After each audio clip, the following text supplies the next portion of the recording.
Hi guys, so I've got another game of Hero Quest coming up soon with a load of my friends, and yeah, whilst I am sort of getting through and steadily painting all the sort of mobs they're going to be facing, obviously the first ones I started with, I did do the heroes initially, and yeah, really pleased how these came out, but well, there's some other heroes that I think are much better than these ones, and yeah, you'll have seen from the thumbnail the ones I'm talking about, and yeah, you're right, it's from the D&D cartoon.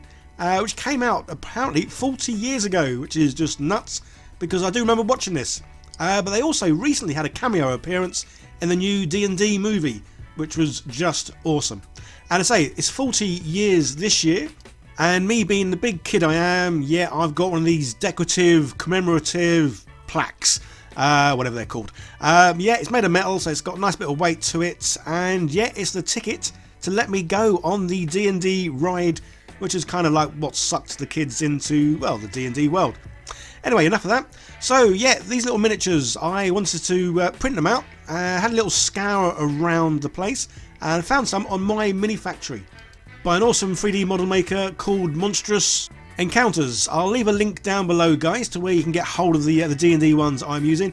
But as you can see, also does a whole range of sort of D&D monsters and heroes, which is just awesome. But obviously the ones I'm here for are the sort of D&D looking ones, and that's these. And yeah, so they've all been sculpted, all look awesome. As you'll have seen, I've only printed out a few of them, just because, well, they're the ones I kind of want to use in my next little campaign one-shot thingy.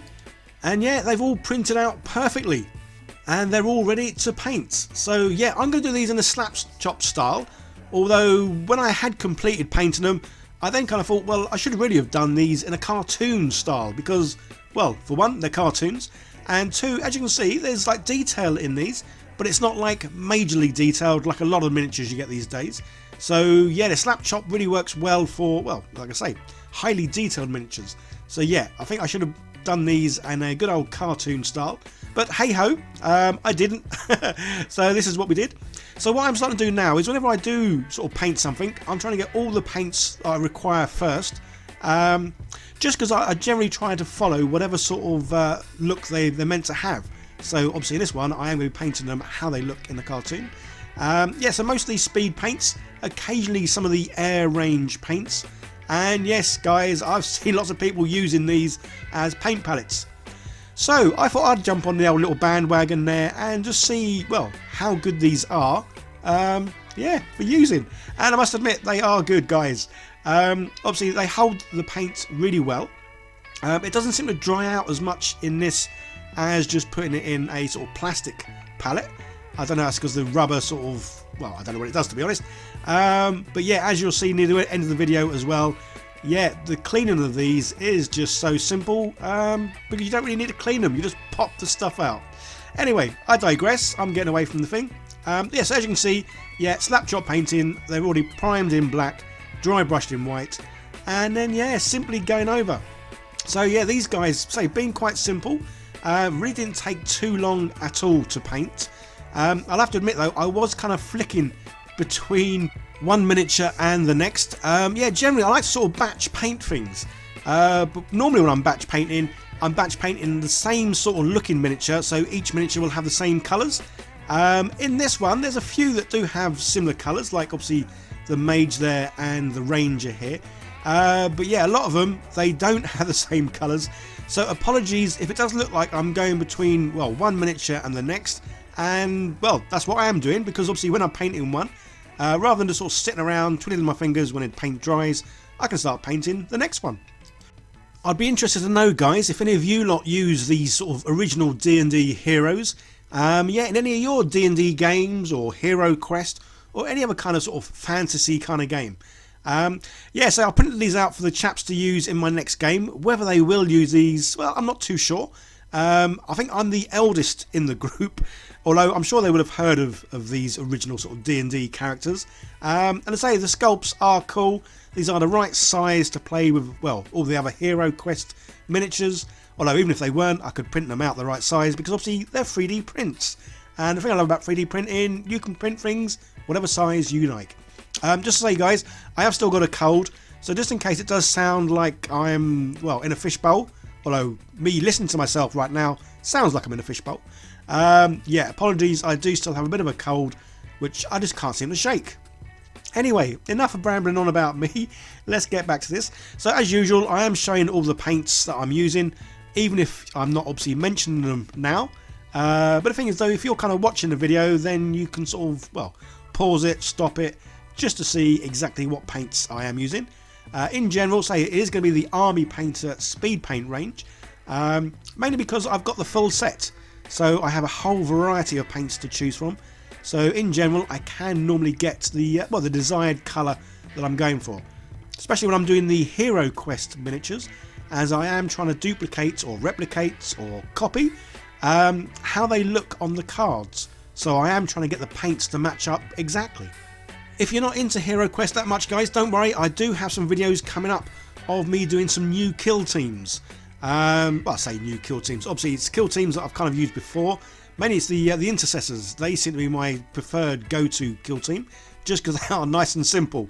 And yeah, I like things simple.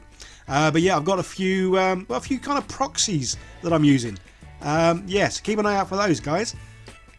I think it was when I was painting this barbarian chap that I kind of sort of realised I probably should have done these, say, in the cartoon style.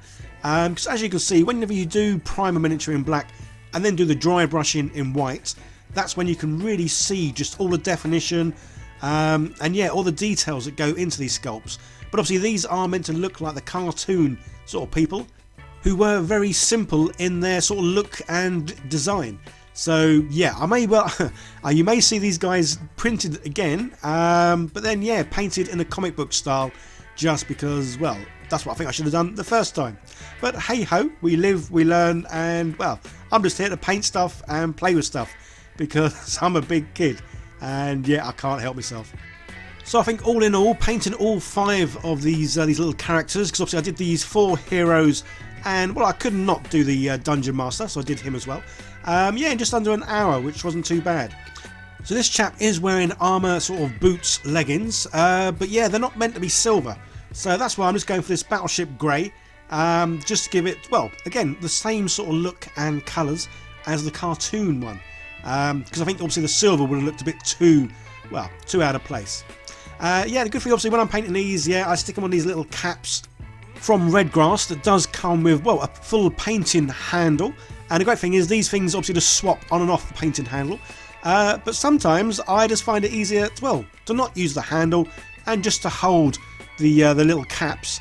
But the good thing is it does mean that I can just pop these guys off and then paint their feet. And then once their feet are nice and dry, pop them back on the blue tack. And then yeah, carry on painting the rest of it. So this was the first time me using one of these little poppet sort of kids toys to put the paint in, and yeah, it does work really well.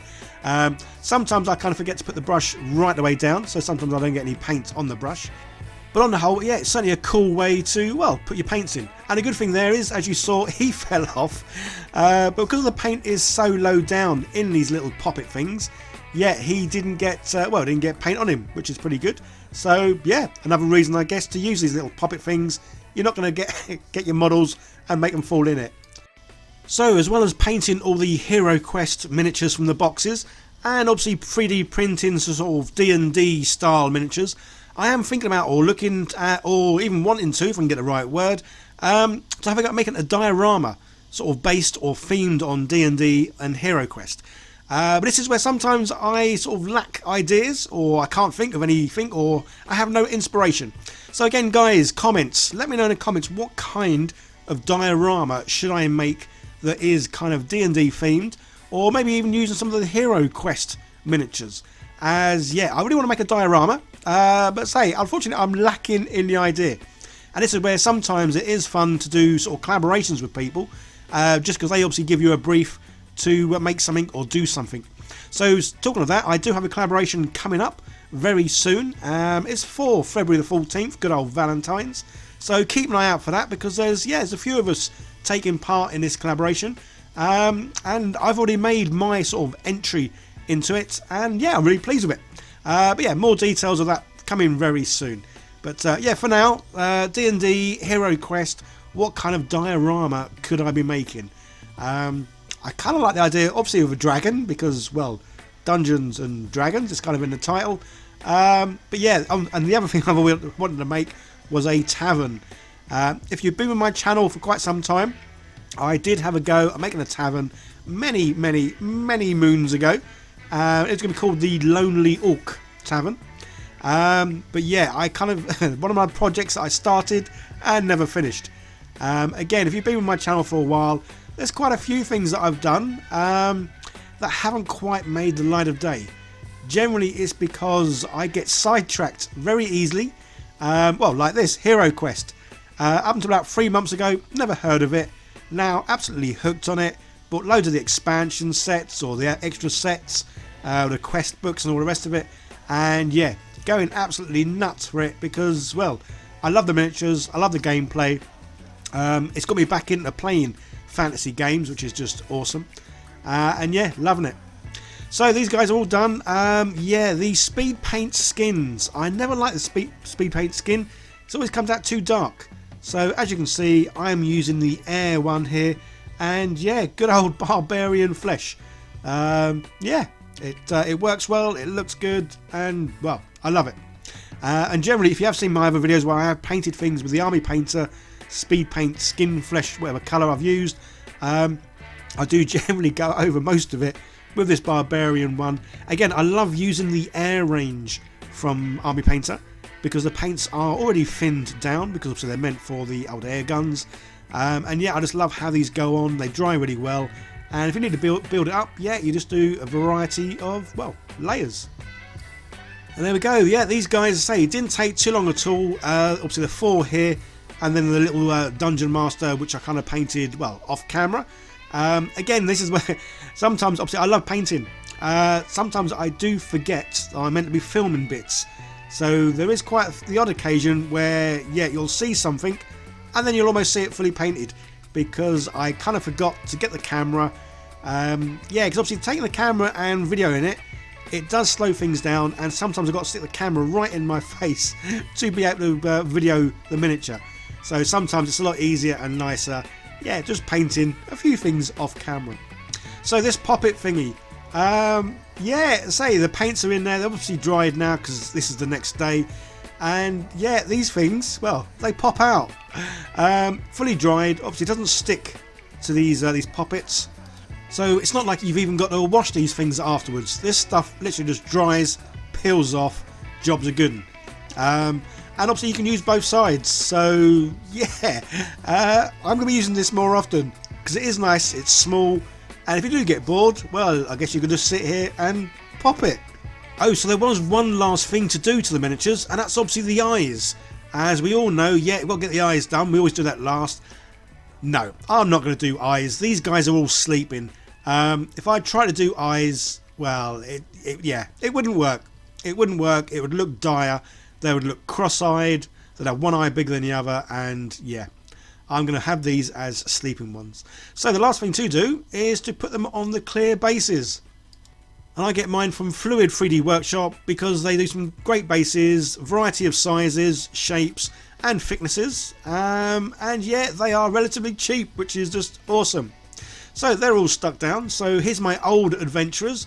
And as good as they are, yeah, you're out of here, guys. Make way. There's some new boys, well, and girls, but obviously I'm not printing them ones out in town. And yeah, I love how these have come out.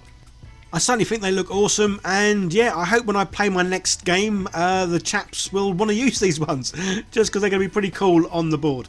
So don't forget to check out Monstrous Encounter, where you can get hold of these minis and, well, say tons of other sort of D&D themed style stuff. So as I keep saying, I have done a video, or we'll be doing a video on this board that I 3D printed, put together, painted, all the rest of it. It is just a case of me, well, getting round to editing all the footage and showing you, because this board, I love this board, and I'm still printing loads more, well, bits and pieces for it. Well, I hope you enjoyed the video, guys. There's another video on the screen. Give that a click, see more of what I do. Don't forget to like, share, subscribe, leave comments, all that fun stuff. You guys all take care, and yeah, I'll see you in the next one for another adventure. Bye now.